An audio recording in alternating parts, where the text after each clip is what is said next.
Hello students, good morning. Today I am discuss about Davison and Germer experiment. इस experiment में deviation and Germer महोदय ने यह prove किया कि अगर कोई इलेक्ट्रॉन मूव कर रहा है तो उसमें वेव नेचर होगा, डिफ्रैक्शन शो करेगा और इन्होंने डी ब्रोगली हाइपोथेसिस को भी वेरीफाई किया। इस एक्सपेरिमेंट में उन्होंने एक टंगस्टन लिया, टंगस्टन को एक सर्किट से जोड़ दिया जिसमें एक बैटरी लगा दिया। ये लो टेंशन बैटरी होगा और टंगस्टन को कोडिंग किया यानी इसको पेंट किया बेरियम ऑक्साइड से। बेरियम ऑक्साइड से इसलिए पेंट किया क्योंकि बेरियम ऑक्साइड का जो वर्क फंक्शन होता है वह बहुत लो होता है। तो अब इसमें हम इलेक्ट्रिसिटी फ्लो करवाएंगे तो यहाँ से इलेक्ट्रॉन का इमिशन होगा, इलेक्ट्रॉन बाहर निकलेगा और इसके जस्ट फ्रंट में एक सिलेंडर पुट कर दिया जिसमें हाई वोल्टेज था। अब जैसे ही इलेक्ट्रॉन इस सिलेंडर से पास करेगा इसका वेलोसिटी बढ़ जाएगा और यहाँ आकर इसके फ्रंट में उन्होंने निकेल क्रिस्टल को रख दिया, निकेल क्रिस्टल, निकेल क्रिस्टल। अब इससे ये टकराएगा और टकराने के बाद रिफ्लेक्ट होगा और इसके जस्ट फ्रंट में ये मूवेबल डिटेक्टर रख दिया और सामने कलेक्टर रख दिया और उसमें गैल्वेनोमीटर लगा दिया। इसका वर्क होता है यह इधर उधर मूव कर सकता है और गैल्वेनोमीटर इलेक्ट्रिसिटी को मेजर करता है यानी इंटेंसिटी ऑफ इलेक्ट्रॉन। अब क्या हुआ, यहाँ से आया टकरा कर इस पे आया। अब देखिए उन्होंने इस एक्सपेरिमेंट के लिए ये सिलेंडर था, सिलेंडर का वोल्टेज को वो चेंज कर करके एक्सपेरिमेंट किया और उन्होंने बताया कि ये जो एक्सपेरिमेंट है जो ज़्यादा इंटेंसिटी देता है वह वोल्टेज लाई करता है अराउंड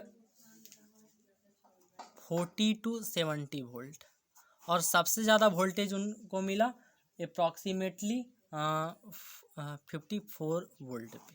तो उन्होंने 54 वोल्ट पे इंटेंसिटी मेजर्ड किया। उसके बाद इस मूवेबल डिटेक्टर से इधर उधर मूव करवाकर फाई के डिफरेंट एंगल के लिए इंटेंसिटी को मेजर्ड किया और उन्होंने पाया कि सबसे ज़्यादा इंटेंसिटी उनको 50 डिग्री पर मिला। अब देखिए इसको मूव करवा रहे हैं, ध्यान से सोचिएगा, यहाँ से इलेक्ट्रॉन जा रहा है, इलेक्ट्रॉन का बीम, और ये रिफ्लेक्ट होकर यहाँ पे आ रहा है।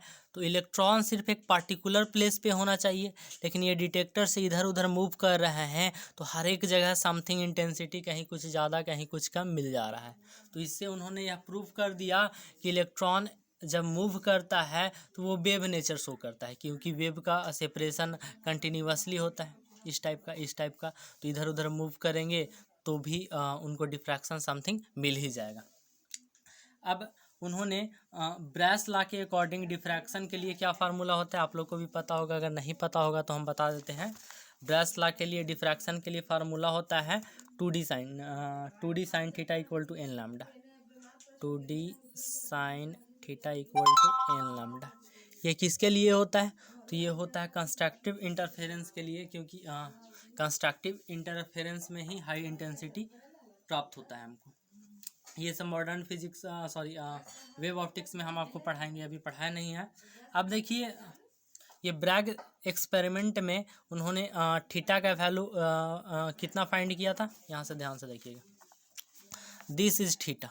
अच्छा ये पूरा 90 का है तो थीटा और फाई मिलकर कितना होगा 90 डिग्री। तो थीटा प्लस फाई का वैल्यू यहाँ से निकालिएगा तो 90 डिग्री होगा।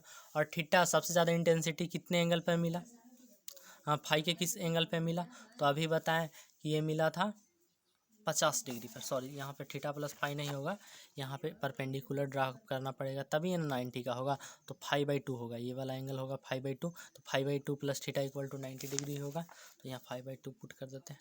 अब देखिए फाई का वैल्यू कितना पर हाई इंटेंसिटी उनको मिला था, तो 50 डिग्री, तो यहाँ 50/2 कर देते हैं इक्वल टू 90। यहाँ से थीटा का वैल्यू फाइंड कीजिएगा तो 65 डिग्री आएगा। अब देखिए ये थीटा डी क्या होता है, तो डी होता है डिस्टेंस बिटवीन एटॉमिक लेयर। तो क्रिस्टल का एटॉमिक लेयर के बीच का डिस्टेंस डी का वैल्यू होता है अप्रॉक्सीमेटली 0.91 एंगस्ट्रम, ठीक है। और ये फर्स्ट ऑर्डर का डिफ्रैक्शन है, फर्स्ट लेयर से हो रहा है, इसलिए इसमें n का वैल्यू हम कितना पुट करेंगे, 1 पुट करेंगे। और n का वैल्यू 1 पुट कर लिए तो 2 इंटू डी का वैल्यू हो गया 0.91 angstrom into sine 65 degree equal to n lambda. n का वैल्यू भी 1 पुट करेंगे, सॉरी।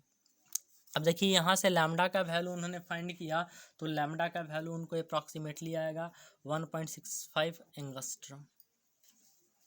अब डी ब्रोगली हाइपोथेसिस में लैम्डा इक्वल टू, आपको फार्मूला एक हम पढ़ाए थे, h/2 अंडर रूट QVM।